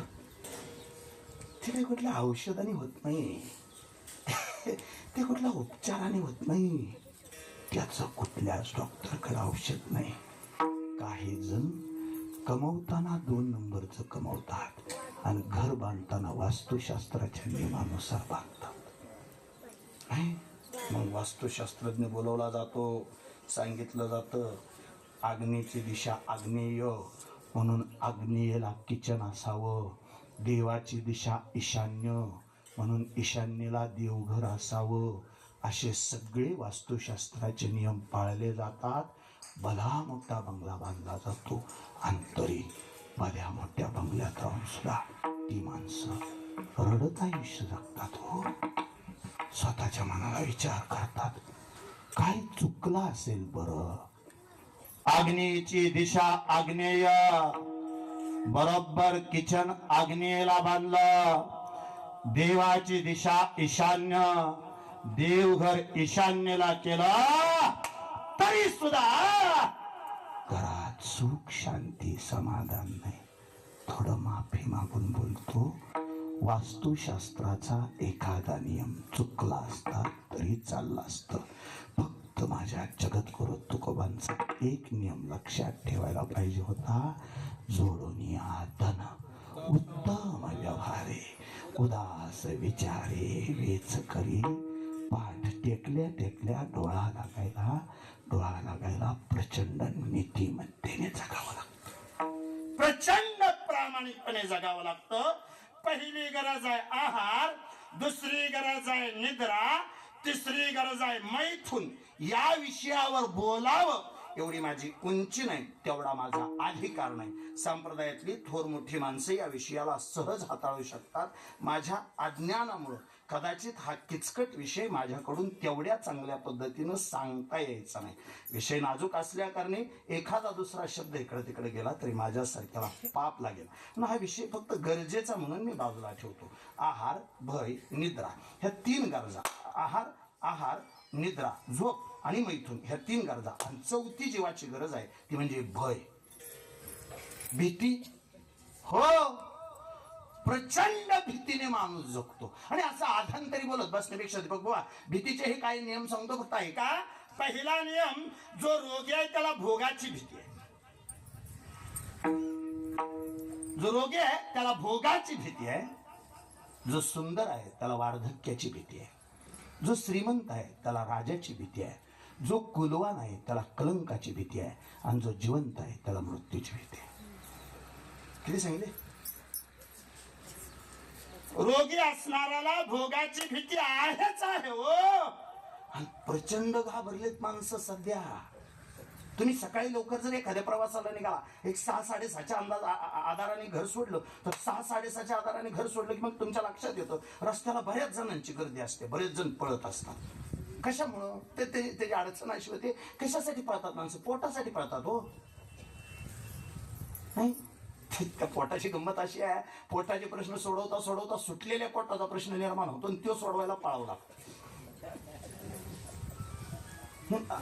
असंच होतंय. त्यासाठी पळावं.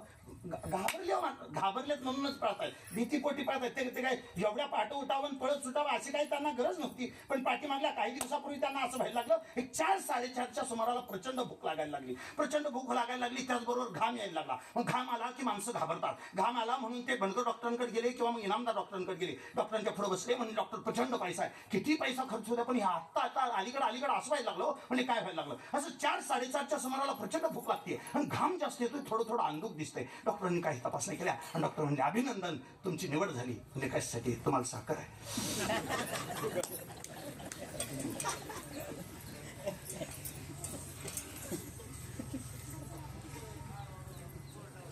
हो, कोरोनाची भीती दाखवली, नाहीतर कोरोनापेक्षा भयंकर आजार आहे साखर. एकदा झाला तर बहुतेक माणसाला पोखरून काढतो. आणि त्याची गंमत अशी, जेवढी साखर जास्त तेवढं गोड जास्त खाऊ वाटते. अजून 8 दिवस झाले नसतील तात्या, भल्या मोठ्या श्रीमंताच्या घरी कीर्तन केलं. भले श्रीमंत, आणि कीर्तन झाल्यानंतर वर्ष श्राद्धाचंच कीर्तन, त्या श्रीमंतांच्या वडिलांचं श्राद्ध होतं. वर्ष श्राद्धाचं कीर्तन झाल्यावर आम्ही जेवायला बसलो. माझा थोडा तसं मी स्वतःला नियम घालून, कुणालाही काही न बोलता माझा स्वतःचा नियम आहे. आपल्याला जर त्यांच्या घरातले 4 पैसे चालतायत तर त्यांच्या घरातलं अन्न आपल्याला चाललंच पाहिजे. आणि जिथं कीर्तन केलं तिथं कुठलं अपवित्र जागा राहील. म्हणून मी जिथं कीर्तन करतो तिथंच बसून जेवण करतो, मग निघून जातो. असा माझा स्वतःचा मी माझ्या पुरता नियम घातलाय. हा सगळ्यांनी पाळावा असा माझा हट्ट नाही. मी जेवायला बसलो, पण जेवायला बसताना मी त्या यजमानांना सांगितलं, म्हणलं तुम्ही माझ्या शेजारी बसा. चांगल्या मोठ्या मनाचा माणूस, श्रीमंत, पैशाने मोठा, मनाने मोठा माणूस, माझ्या शेजारी ते जेवायला बसले. पण काय गंमत अशी, आमच्या जेवायला आम्ही जेव्हा बसलो तेव्हा आम्हाला पंचपक्वान्नाचं ताट दिलं. अगदी गुलाबजाम सहित सगळे पदार्थ माझ्या ताटाला. ते बिचारे माझ्या शेजारी बसले होते आणि त्यांना ज्वारीची भाकरी आणि शापूची भाजी दिली. माझ्या मनाला वाईट वाटलं. शास्त्र असं सांगतं, तुम्ही थोडं बारकाई नाही का, माई बारकाई नाही का, 2 माणसं जर जेवायला बसली, 2 माणसं, तुम्ही सगळ्यांनी आहे का, 2 माणसं जर जेवायला बसली तर ह्याच्या ताटाला जेवढे पदार्थ लावले तेवढे सगळे पदार्थ ह्याच्या ताटाला लावावेच लागतात, नाहीतर वाढणाराला पाप आहे. पाणी जरी कमी पडलं तरी पाप आहे, नुसतं पाणी. मग ती ओळखीचा पाहुणा घरात घालून जेवायला घालणाराला किती पाप ते काय आपल्याला माहित नाही. अजून त्याला काय अभ्यास झाला नाही, सांगेन मी कधीतरी परत अभ्यास करून. पण हा नियम आहे. जर 2 माणसं एका शेजारी जेवायला बसले, दोघं सोबत असले, तर ह्याच्या पात्राला जेवढे पदार्थ लावले तेवढेच पदार्थ, मीठ पाणी कमी पडलं तरी पाप आहे, तेवढेच पदार्थ शेजारीच्या पात्राला लागले पाहिजेत. नाहीतर पंक्तीभेद नावाचा पाप तुम्हाला लागतो, दोष तुम्हाला लागतो. मी माझ्या मनाला विचार केला, आपण गुलाबजाम खायचे आणि पाहुण्याच्या पात्रात ज्वारीची भाकरी आणि शापूची भाजी. माझ्या मनाला वाईट वाटलं. मी म्हणलं, पाहुणे असं का, म्हणजे साखर आहे. मग थोडा घरदाराचा अंदाज घेतला. त्यांचं कोणीच बघत नाही असा मी थोडा अंदाज घेतला बापू, आणि 1 गुलाबजाम घेतला, पाहुण्याच्या पुढे टाकला. काय म्हणलं, खा म्हणलं, खा. हो, आता खरं तर सहज पाहुणे त्यांनी घ्यायला पाहिजे होता आणि खायला पाहिजे होता का नाही. पाहुण्यांनी माझ्याकडे बघितलं, दबाबत्या डोळ्याने मला सांगितलं, नाही बुवा खरं सांगू, लय खाऊ वाटते, पण मी जर गुलाबजाम खाल्ला तर तुम्हाला पुढल्या वर्षी सुद्धा हेलपाटा होऊ शकतो. मग आपलं माझे मी खाऊन टाका. सोपं साधं सोप्या भाषेत. जो रोगी आहे त्याला भोगाची भीती आहे, जो श्रीमंत आहे त्याला राजाची भीती आहे, जो सुंदर आहे त्याला वार्धक्याची भीती आहे, जो कुलवान आहे त्याला कलंकाची भीती आहे. आणि माणसाने उभ्या आयुष्यात कशालाच भिवू नये, पण कलंकाला प्रचंड भ्यावं. कारण कलंक नावाची गोष्ट एकदा आयुष्याला येऊन चिकटली, माणूस संपतो, पण कलंक मात्र जिवंत राहतो, हे निश्चित. म्हणून जी कुलवान माणसं आहेत ती कधीच कलंक लागून घेत नाहीत. चला, माझं भाग्य आहे आज मी अशांच्या समोर कीर्तन करतोय ज्यांचं गावच मुळात तुकोबरायांच्या वंशजांचं गाव आहे. मळोलीचे सन्मान्य कदम साहेब कीर्तनात बसलेत. कुलवान माणसं कलंकाला किती घाबरतात हे मला सगळ्यांना पटवून द्यायचे आणि त्याच्यासाठी मला तुमचा आधार लागेल. सध्या महाराष्ट्रामध्ये तुकोबरायांची जी पिढी आहे त्या पिढींचे ज्येष्ठ व्यक्तिमत्व गुरुवर्य बापूसाहेब महाराज देवकर तुमच्या गावचे. बापूसाहेबांची पिढी ही तुकोबांची कितवी पिढी? आमच्यात 7वी आली, आता ही 9वी पिढी. 9वी पिढी. बरं, चला. आता 10वी आहे. हा, 9वी 10वी सोहम मोजला तर आणखी 11वी. चला, हा हे तुकोबांच्या 11 पिढ्या सध्या महाराष्ट्रात आहेत. गंमत सांगतो तुम्हाला, त्यातली नीट ऐका बरं का. आणि तुम्ही बी ह्या गोष्टीवर विचार करून ठेवा.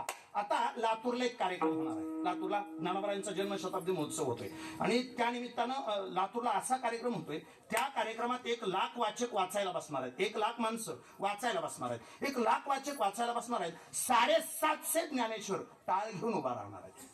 किती? 750 वर्ष होत आहेत ना.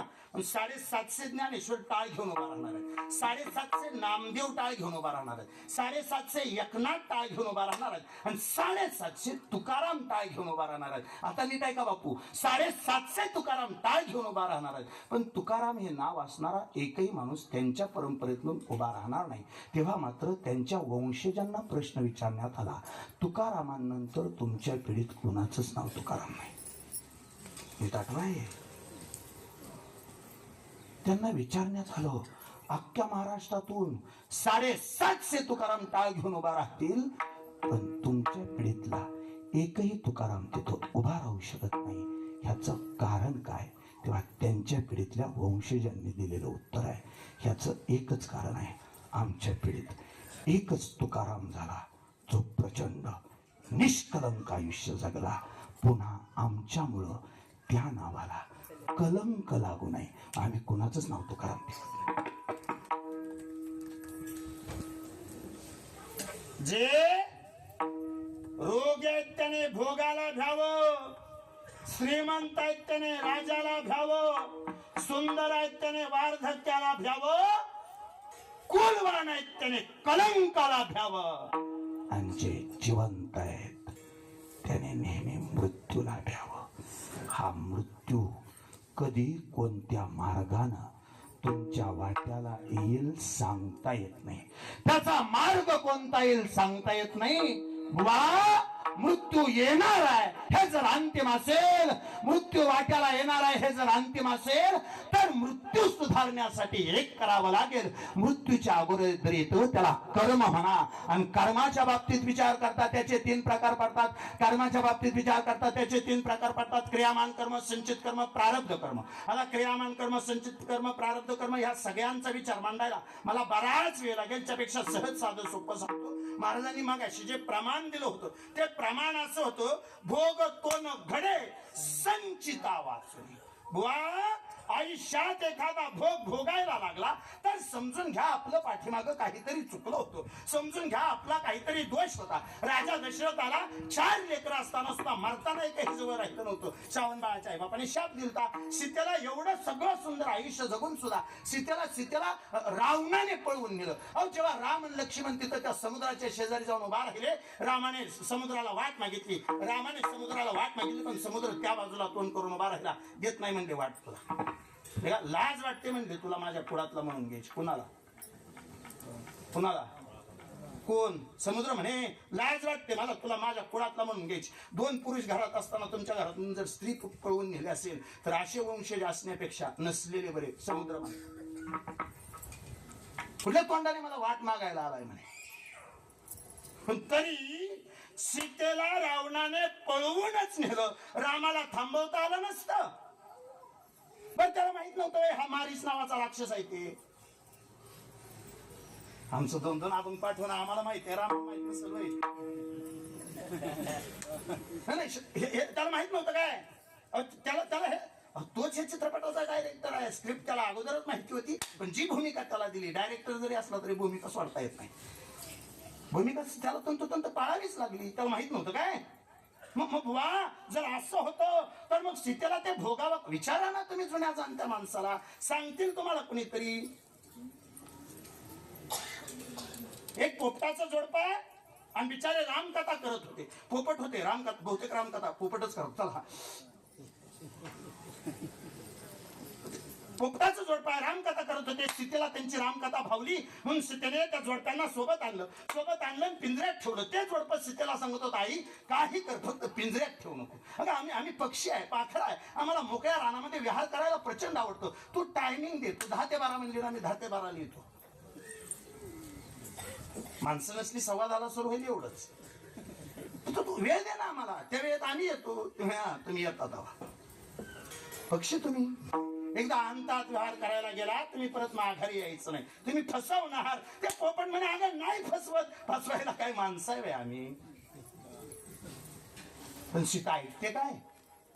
सीतेने त्यांना बांधून ठेवलं, डांबून ठेवलं आणि त्यांना आयतं खायला घालायला लागले.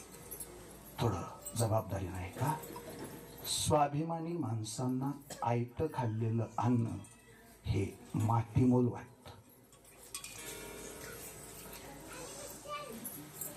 स्वाभिमानी माणसांना आयतं मिळालेलं अन्न मातीमोल वाटतं, नको वाटत. उपाशी मरीन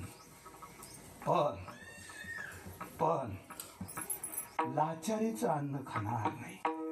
अशी बरीच स्वाभिमानी माणसं कोरोनाच्या काळामध्ये घरातल्यांनी फेकून चपाती दिली म्हणून उपाशी मेले, पण त्यांनी लाचारीच्या अन्नाला स्पर्श केला नाही. मी सांगतो ना, मी सांगतो, जगतात काही माणसं स्वाभिमानाला. ते बिचारे पिंजऱ्यात राहिले, पण मन लागत नव्हतं. कथा मात्र सीतेला दररोज सांगत होते. आणि ती बिचारी जी त्यातली जी मादी होती ती गरोदर. एक दिवशी तो नर होता, त्याने सीतेला विनंती केली, आई फक्त एकदा जंगलातून फिरून येतो आणि हिच्यासाठी जे आवश्यक आहे ते खाऊ घेऊन येतो. आम्हाला दोघांना सीता होती, देवाची बायको आहे, कुणाचं ऐकते ती, कुणाचं ऐकलं नाही. म्हणजे आहा, दोघांना अजिबात सोडणार नाही. तुम्ही दोघं निघून जाल, चहापेक्षा हिला ठेवून घेते, तू जा. आणि मला माहिती आहे हिच्या प्रेमाखातीर तुला परत माघारी इथं यावंच लागेल, म्हणून सोडून दिला. तो निघून गेला, तो शोधात निघून गेला. ह्या बिचारीला मात्र ते कर्मन असं झालं असं. दिवस मावळतीला गेला आणि राहता असं. तुम्ही नीट लक्ष द्या, कुठलाही पक्षी असू द्या, दिवस मावळतीला घरट्याकडे ओढतो एवढं मात्र निश्चित. कारण भगवंताने 1-5 मिनिटं घेऊ ना बापू. भगवंताने जे त्यांची दृष्टी दिली त्या दृष्टीला अंधारात दिसत नाही, आणि अंधारात जर दिसायचं बंद झालं तर त्यांना त्यांची घरटी सापडणार नाही. म्हणून कुठलंही पाखरू असू द्या, बहुतेक सूर्य मावळतीला झुकला की पाखरं घरट्याकडे परत येतात. मी पाखरांबद्दल बोलतोय, काही पाखऱ्या धरून आणावं लागतात. चला कुठं तो पाखरांना ते माघारी फिरतात. दिवस मावळतीला गेला तरी तो नर माघारी आला नाही. तिच्या बिचारीची काहूर झाली. तिच्या मनाला प्रचंड वेदना झाल्या, प्रचंड तीव्र वेदना झाल्या. सीतेकडे जायची, सीतेला म्हणायची फक्त एक कर, काही क्षणापुरतं मला सोड. मी आसमंतात विहार करते, मी हाक मारल्यावरती तो मला प्रतिसाद देईल. किमान जिवंत आहे का नाही हे तरी मला कळेल. काय झालं कळलं नाही. एखाद्या शिकाऱ्याच्या जाळ्यात सापडला असेल, एखाद्या प्राण्याने त्याला मारून टाकला असेल. माझी एक इच्छा आहे, जिवंत असला तर तो मला नक्की प्रतिसाद देईल. मी एका क्षणात माघारी येते, पाया पडते तुझ्या, पण माझ्या नवऱ्याला शोधायला मला जाऊ दे. विराहाचं जगणं शक्य होत नाही जगतेत कथ्या. एका क्षणाला एक घटना आठवत असते. माझं जास्तीचं बोलणं नाही किंवा मला जास्त भावनेला हात घालायचा. तुम्ही कीर्तन संपल्यानंतर त्या प्रफुल्लदादाची आईची भेट घ्या, त्या सुरेखाताईंची भेट. विचारा त्यांना काय आठवत. हो, आयुष्यात जगलेला प्रत्येक क्षण आठवतो सुहासदाला. संसार म्हणजे टिवल्या बावल्याचा खेळ नाही ना हो. कधीतरी लग्न नावाच्या गोष्टीनं एकत्र यायचं आणि पुन्हा आयुष्याच्या प्रत्येक संकटाला दोघांनी मिळून तोंड द्यायचं. अशा वेळी जे ऋणानुबंध तयार होतात ते सहजासहजी फुटत नाहीत. आज सुद्धा एकांतात असताना कधीतरी सरांनी हाक मारल्यासारखा भास होतो. डोळ्याला खळखळ पाणी येतं. ती म्हणे सीतेला, मी जाते, फक्त मला काही क्षणासाठी सोड ग. पण सीता सोडायला तयार नाही. तो यायला तयार नाही. बिचारी गरोदर होती आणि गरोदरपणात तिने तिच्या आयुष्याचा शेवटचा श्वास घेतला. आणि तेवढं सगळं झाल्यानंतर तो माघारी आला. हे सगळं त्याने बघितलं आणि त्याने सीतेला शाप, तू आमच्या दोघांची ताटातूट केली. गरोदरपणात तू तिला विरहाचं दुःख दिलं. सीते, जगाच्या मालकाची तू बायको आहेस, पण एक पक्षी आज तुला शाप देतो. तुझ्या गरोदरपणात तुला नवऱ्यापासून वेगळं राहावं लागेल. गरोदरपणात तुला नवऱ्याचा विरह सहन करावा लागेल. म्हणून सीतेचं हरणही झालं आणि माघारी आणल्यानंतर सुद्धा सीतेला फिरून जंगलात जावं लागलं. बुवा, मान्य आहे, संचिताशिवाय भोग घडत नाहीत, पण आमची अट अशी आहे, आमच्या कोळेकर परिवाराची शंका अशी आहे, काय चुकलं होतं तेवढं सांगा. जे पाठीमाग केलेल्या कर्माचं फळ भोगायला लावतं त्याला संचित म्हणतात. आणि कोणताही दोष नसताना आसव डोळ्याला आणतं त्याला प्रारब्ध म्हणतात. ही घटना संचिताच्या भोगात मोडत नाही, ही घटना प्रारब्धाच्या भोगात मोडते. आणि प्रारब्ध एवढं बलवत्तर आहे, ते वाट्याला आलं की तुम्हाला तयारच राहावं. आणि अबदाची आगामी सदरे, आणि अबदाची आगामी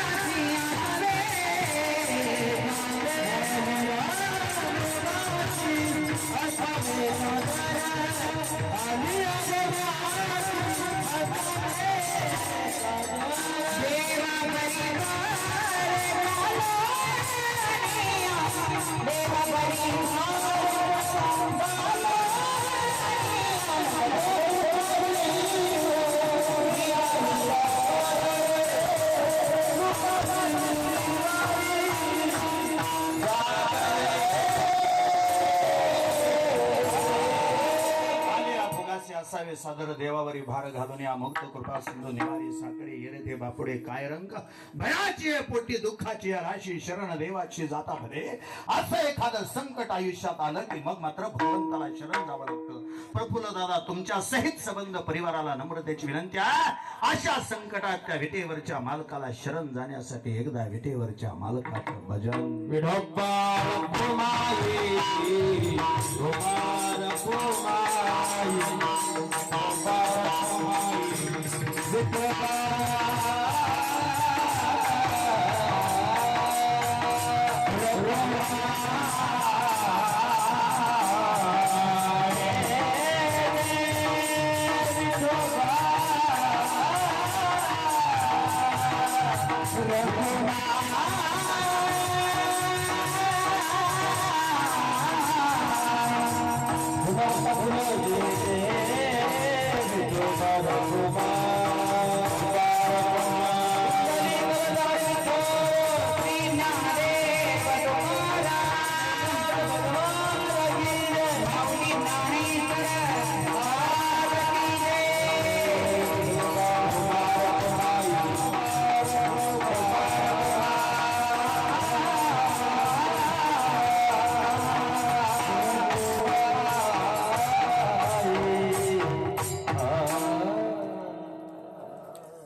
आलिया भोगाशी असावे सादर देवावरी भार घालून या मग तो कृपा सिंधू निवारी साकडे येरते बापुडे काय रंग भयाची पोटी दुःखाची या राशी शरण देवाशी जाता भले.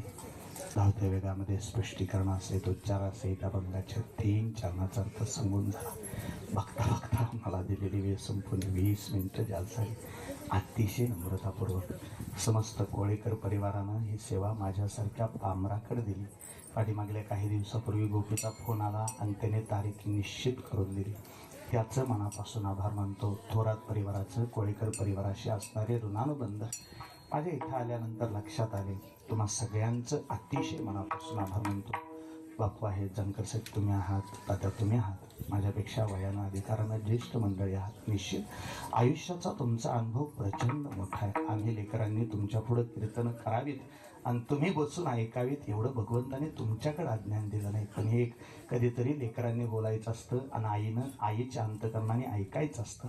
त्या प्रेमळ अंतकरणाने तुम्ही सर्वांनी ऐकून घेतलं. अतिशय मनापासून सुहासदादा तुमच्यासहित सगळ्यांचे आभार मानतो. सगळ्यांचे आभार मानत असताना मृदंगाचार्य विशाल बुवा तुमच्या चरणावर नतमस्तक होतो. तुम्ही तिघही सन्मान्य माऊली महाराज, दीपक महाराज, श्री महाराज अतिशय मनापासून तुमच्या चरणावर नतमस्तक. महाराज तुमच्या चरणावर नतमस्तक. विनेकरी बाबा असा पेहराव गोड वाटतोय बाबा. नाही खरंच गोड वाटतं. जे गोड आहे त्याला गोड म्हणलंच पाहिजे. आता किती जसं कीर्तन करतोय तसं मी तुम्हाला बघतोय, पण आज तुम्ही मी जेव्हापासून बघतोय तेवढ्यातले सगळ्यात सुंदर आज दिसताय. असेच दिसावं अशी माझी भगवंताकडे प्रार्थना. मनापासून तुमच्या चरणावर नतमस्तक. माझ्या पाठीशी उभा असणारी ही लहान लहान लेकरं, या लेकरांच्या चरणावरती नम्रतापूर्वक नतमस्तक होतो. सर्वांच्या चरणावरती नम्रतापूर्वक नतमस्तक होत असतानाच तुम्ही सगळ्यांनी मोठ्या प्रेमाने ऐकलं. तुमचा आभार मानतो. सदर कार्यक्रम ज्यांनी स्वतःच्या कॅमेरामध्ये चित्रीकरण करून घेतला, त्याचबरोबर लाईव्ह केला, काय थेट लाईव्ह करून टाकला, त्यांचं अतिशय मनापासून आभार. सन्मान्य कदम साहेब तुमचा आभार मानतो. सर्वांचा आभार मानून झालेली सेवा अखिलपट ब्रह्मांडाने पंढरीश पांडुरंग परमात्मा, ज्ञानोबा तुकोबा आदी करून महाराष्ट्राच्या मातेतील सर्व संतांच्या चरणावर समर्पित करीत असताना प्रफुल्ल दादा इथं बसा. शेवटचं वाक्य तुमच्याबरोबर बोलतो. संपलं कीर्तन. बसा.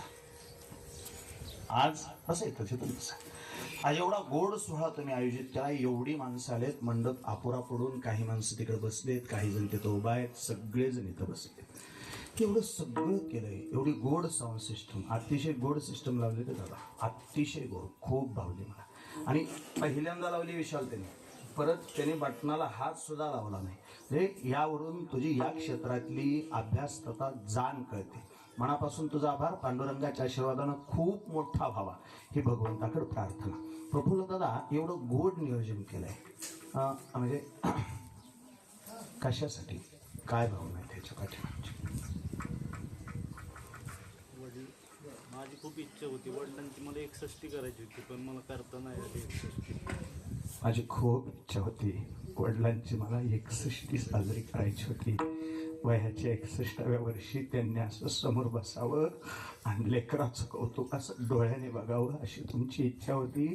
पण भगवंतानं तुमची ती इच्छा अपुरी ठेवली आणि 61च्या अगोदर त्यांचा वर्ष श्राद्धाचा कार्यक्रम संपन्न करावा लागला. त्यांच्या आत्म्याला शांती मिळावी याच्यासाठी केलेला हा सोहळा. मी सहज साधं सोपं बोलतो दादा, काही नाही. हे बघ, ज्या गोष्टी बदलता येत नाहीत त्या स्वीकाराव्याच लागतात. रडून जर माघारी आले असते तर आम्ही सगळे रडलो असतो. माझी अशी इच्छा आहे, ते वास्तव आहे, ते तुला स्वीकारावंच लागेल. फक्त ते स्वीकारत असताना त्यांच्या कष्टाची जाणीव अंतकरणात ठेवून आईची प्रचंड सेवा कर. आईलाच इथून पुढं दैवत मान. तिची सेवा करशील, तिला आनंदात ठेवशील, तो प्रत्येक क्षण सरांच्या मुक्तीचा असेल. बाकी काही नाही रे. माझा भगवंत सुद्धा सेवा करणाऱ्याच्याच पाठीशी उभा राहतो. नक्की तो तुला यश दिला. त्याला काय करता येत नाही, सगळं करतो तो.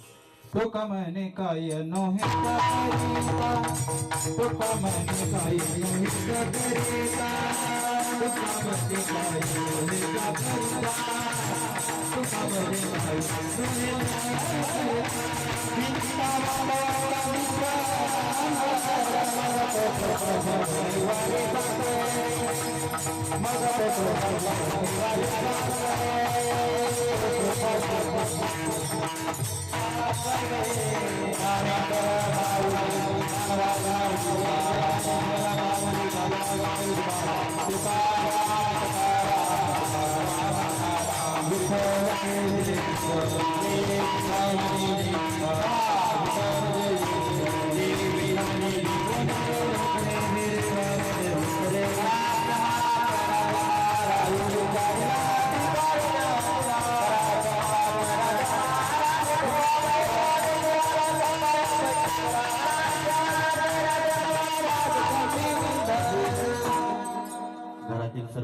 सदस्य सर्वांनी आरतीसाठी फोटो समोर यायचे. एक अभंग होईल. अभंग झाल्यानंतर सर्वांनी पुष्पवृष्टी करायची. घरातील सर्व सदस्य, घरातील सगळ्यांनी फोटो समोर यायचे.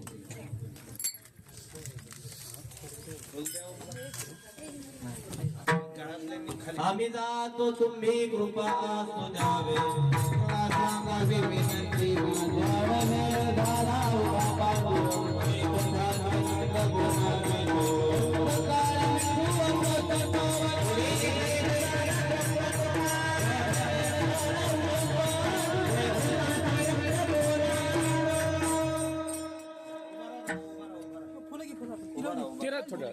ते फुल घे तिथलं एक आणि खाली टाकू नका, वर टाक. फुलं फोटोवर टाका घरातल्यांनी.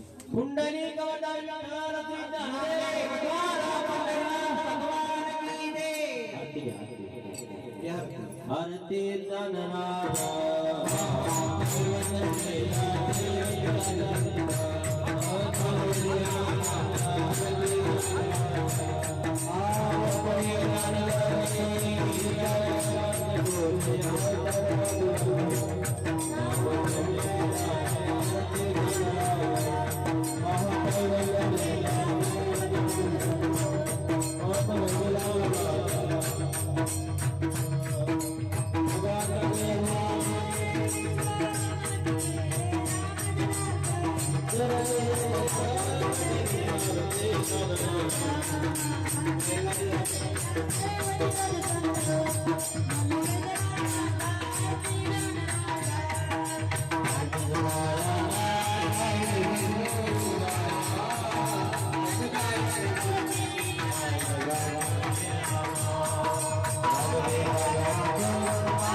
आजीवरी नाही पडलो मृत्यूची हारी, वाचून आलो येतवरी उरली ती हारी तुम्हा समर्पण. दिला या काळ्या अवकाश नाही पावलो आयुष्यानास, कार्याकारण उरले शेष गेली ते बुज जाऊ प्रती. बुडणे खोटी पावता थडी स्वप्नी झाली ओढावडी, नासली जागृती घडी साच जेवढी शेवटी ओढगास. तुम्हा पावली हाक तेने निसरला धाक, तुमचे भाते कौतुक जे शरणांगत लोक रक्षावी. रवीच्या नावी निशीचा नाश उदय होताचे प्रकाश, आता ऐसा कामा दोष तू जगदीश कैवारी. आता जळो देह सुखदंब मान न करी तयाचे साधन, तू जगदीश नारायण आलो शरण तुका म्हणे विठ्ठल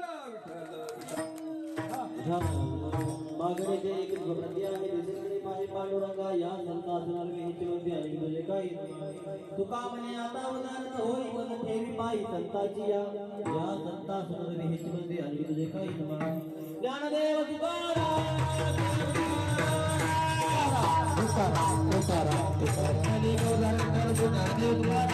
भगवान की जय, मौली ज्ञानेश्वर महाराज की जय, जगद्गुरु तुकाराम महाराज की जय, सर्व संतन की जय.